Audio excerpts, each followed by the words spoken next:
Hey everyone, कैसे हो आप सब। आई होप आप सब बहुत ज़्यादा अच्छे होंगे। So welcome to Arun learning academy. तो आपने देखा होगा हमने एक सीरीज शुरू की है जो कि हमारे सिविक्स का जो पॉलिटिकल साइंस है उसका जो चैप्टर है डेमोक्रेसी, उसके ऊपर हमने एक सीरीज शुरू की है। तो लास्ट वीडियो आपने देखा कि हमने फीचर्स ऑफ डेमोक्रेसी पर बनाई थी। एंड हम जो आज जो टॉपिक करने लगे हैं वो क्या, हमारे डीमेरिट्स। अब उसके फीचर्स तो हैं, अब उसके कुछ नेगेटिव पॉइंट्स भी होंगे डेमोक्रेसी के, है ना। तो चलो आज वो देखते हैं कि कौन कौन से नेगेटिव पॉइंट्स होते हैं।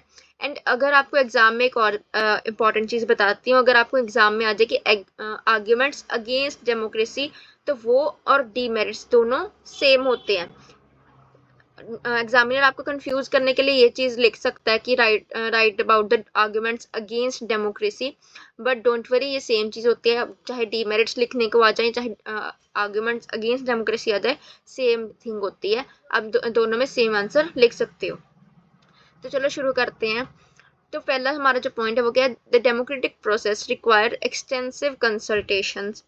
अब जो हमारे डेमोक्रेसी है उसमें जो प्रोसेस है हमारा, है ना, काम करने का, जो इलेक्टेड मेंबर्स करते हैं, पार्लियामेंट करती है, अब उसमें क्या है, वो जो प्रोसेस है बहुत ज़्यादा उसमें कंसल्टेशंस लगती हैं, बहुत डिबेट्स भी होती हैं। जैसे आपने देखा होगा वोटिंग होती है पार्लियामेंट में, जिसकी वजह से क्या उसका ड्रॉबैक क्या है कि वो हमें डिले कर देते हैं हमारे अर्जेंट डिसीजंस में।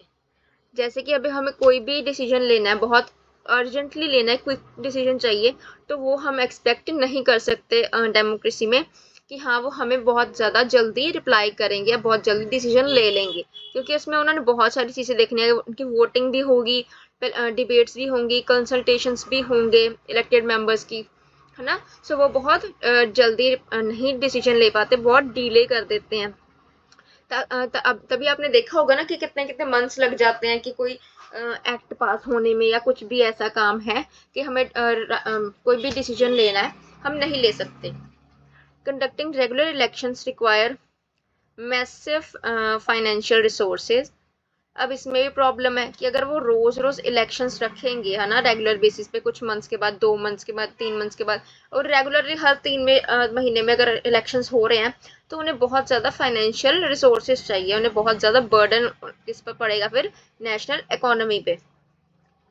नेशनल इकोनॉमी कैसे बर्डन पड़ेगा कि जो फाइनेंशियल रिसोर्सेज है वो कहाँ से आ रहे हैं, हमारे नेशनल इकोनॉमी से आ रहे हैं। तो जिसका क्या इफेक्ट पड़ेगा कि वो वहाँ पे बहुत ज़्यादा पैसों में बहुत ज़्यादा मुश्किल आ सकती है, ताकि हम हमारे ही फिर बाद में मुश्किल होती है कि हमारे जो रिसोर्सेज है बहुत ज़्यादा महंगे हो जाते हैं।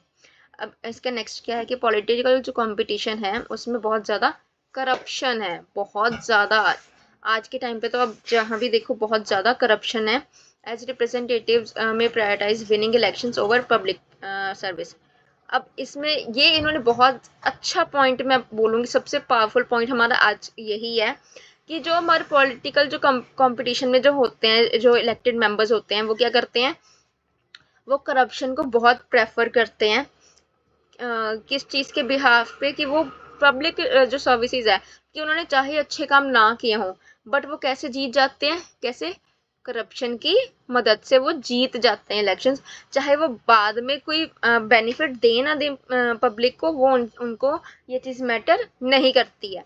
नेक्स्ट हमारा जो डेमोक्रेसी है वो एग्जैक्ट हमारा क्या है, वो पॉलिटिकल क्या है, हमारा पॉलिटिकल कंपटीशन।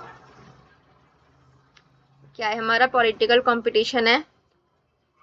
एंड क्या है, पावर प्ले है, कि जिसके पास पावर है ना वो कुछ भी कर सकता है। उसको नहीं पता मैं सही कर रहा हूँ कुछ, कि मैं कुछ गलत कर रहा हूँ, उसको किसी चीज़ से मतलब नहीं है। उसको बस ये चीज़ से मतलब है कि मैं जीत गया हूँ पॉलिटिकली, एंड मेरे पास बहुत ज़्यादा पावर्स आ चुकी है, मैं कुछ भी कर सकता हूँ।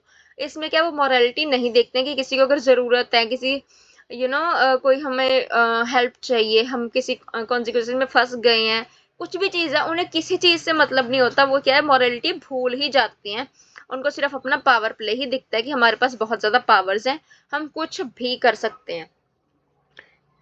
सो अब एक क्विक सा रिकैप कर लेते हैं कि अभी तक हमने क्या पढ़ा है। फर्स्ट ऑफ ऑल हमने देखा है कि डीमेरिट्स और आर्ग्यूमेंट्स अगेंस्ट डेमोक्रेसी में कोई भी फर्क नहीं होता। आप चाहे इसको आर्ग्यूमेंट्स अगेंस्ट डेमोक्रेसी बोलो, चाहे इसको डीमेरिट्स ऑफ डेमोक्रेसी बोलो, one and the same thing. And next हमारी जो चीज़ है वो क्या है कि जो हमारी डेमोक्रेटिक प्रोसेस है उसमें बहुत ज़्यादा टाइम लग जाता है, क्योंकि पहले कंसल्टेशन होती है, then debates, then voting in parliament, बहुत ज़्यादा क्या होता है हमारा डिले हो जाता है अर्जेंट डिसीजंस में। देन जो हमारे होते हैं मैसिव जो फाइनेंशियल रिसोर्सेज हैं वो हमें बहुत इलेक्शंस अगर रेगुलरली होंगे तो उस पर बहुत इफेक्ट पड़ेगा, क्योंकि वो तो हमारे नेशनल इकोनॉमी से आएगा पैसा। पैसा उन्होंने अपनी तरफ से कुछ भी नहीं लगाना होता, वो क्या कहते हैं जो हमारी नेशनल इकोनॉमी है वहाँ से पैसा लेते हैं ताकि वो इलेक्शंस कंडक्ट कर पाए। नेक्स्ट हमारा पॉलिटिकल कंपटीशन है, वो क्या बिल्कुल करप्शन पे चलता है। क्या चलता है इसमें, आप एक काम कर सकते हैं अपना कुछ कुछ कीवर्ड्स हैं उनको आप याद कर सकते हैं। उसमें क्या है, पहले तो इसमें करप्शन बहुत चलता है। देन हमारा जो रिप्रेजेंटेटिव होते हैं वो क्या पब्लिक सर्विस को अवॉइड करते हैं ओवर द करप्शन। उनको लगता है करप्शन करेंगे हम जीत जाएंगे, बट पब्लिक सर्विस की तरफ वो ध्यान देते ही नहीं है। नेक्स्ट हमारा जो political competition and power play, वो मोरालिटी बिल्कुल ही भूल जाते हैं। अब इसमें मैं आपको ना की पॉइंट्स बताती हूँ।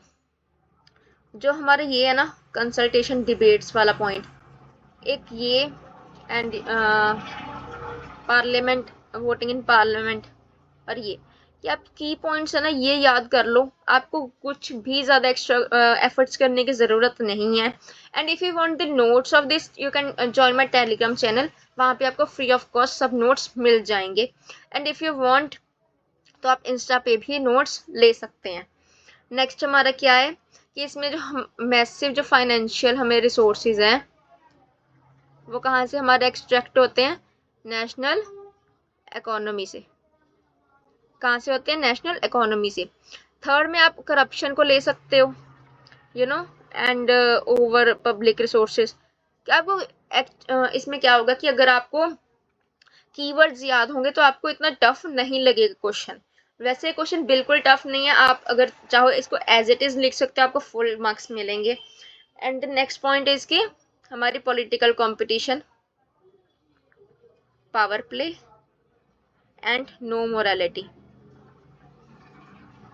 इफ इन दिस पॉइंट आप एक चीज और कर सकते हो कि अगर ये जो पॉइंट है ना देयर इज नो मोरालिटी, इसको आप एज अ 5th पॉइंट भी लिख सकते हो, इसमें कोई भी इशू नहीं है, आपके 5 पॉइंट्स बन जाएंगे यहीं से। ओके या that's all for this video. If you like this video please like share comment and subscribe to my channel. Thank you, bye bye.